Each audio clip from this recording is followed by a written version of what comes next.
France বনাম Morocco FIFA বিশ্বকাপ 2026 quarter final. ফ্রান্সের 2-0 গোলের দুর্দান্ত জয়। ফিফা বিশ্বকাপ 2026-এর কোয়ার্টার ফাইনালে ফুটবল প্রেমীদের দেখেছেন এক দারুণ উত্তেজনাপূর্ণ ম্যাচ।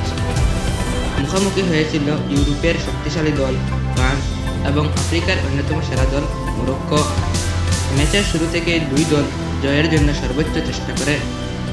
মরক্কো সাহসী ও ফুটবল খেললেও ফ্রান্স তাদের অভিজ্ঞতা, গতি, নিখুঁত আক্রমণের মাধ্যমে ম্যাচের নিয়ন্ত্রণ নিজেদের হাতে নিয়ে নেয়। প্রথমার্ধে ফ্রান্স বলের দখল বেশি রেখে একের পর এক আক্রমণ চালায়।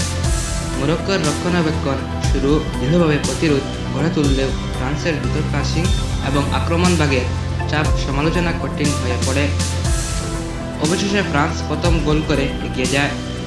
এই গোলের পর মরক্কো সমতার ফেরার জন্য মরিয়া হয়ে ওঠে, কিন্তু ফ্রান্সের শক্তিশালী ডিফেন্স তাদের সব চেষ্টায় ব্যর্থ করে দেয়। দ্বিতীয়ার্ধে ম্যাচ আরও জমে ওঠে। মরক্কো কয়েকটি ভালো সুযোগ তৈরি করলেও সেগুলো কাজে লাগাতে পারেনি। অন্যদিকে ফ্রান্স পাল্টা আক্রমণে আবারও সফল হয় এবং দ্বিতীয় গোল করে ব্যবধানে 2-0 করে ফেলে। এই গোলের পর ম্যাচ পুরোপুরি ফ্রান্সের নিয়ন্ত্রণে চলে যায়। ফ্রান্সে তারকা খেলোয়াড়রা দুর্দান্ত সমন্বয়, দ্রুত গতি এবং নিখুঁত ফিনিশিংয়ের মাধ্যমে নিজের শ্রেষ্ঠতা প্রমাণ করেন। মরক্কো শেষ মুহূর্ত পর্যন্ত হাল ছাড়েনি।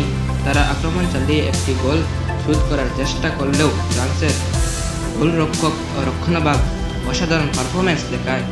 ফলে নির্ধারণ সময় শেষে স্কোরলাইন থেকে ফ্রান্স 2-0 মরক্কো।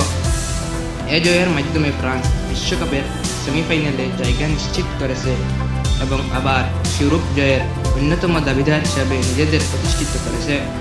অন্যদিকে মরক্কো বিদায় নিলেও পুরো টুর্নামেন্ট জুড়ে তাদের সাহসী ও লালুক পারফরম্যান্স ফুটবল প্রেমীদের হৃদয় জয় করেছে। ফ্রান্স এই জয় শুধু একটি ম্যাচের জয় নয়, বরং তাদের শক্তিশালী দলগত পারফরম্যান্স, কৌশল এবং বিশ্বমানের ফুটবলের আরেকটি উজ্জ্বল উদাহরণ।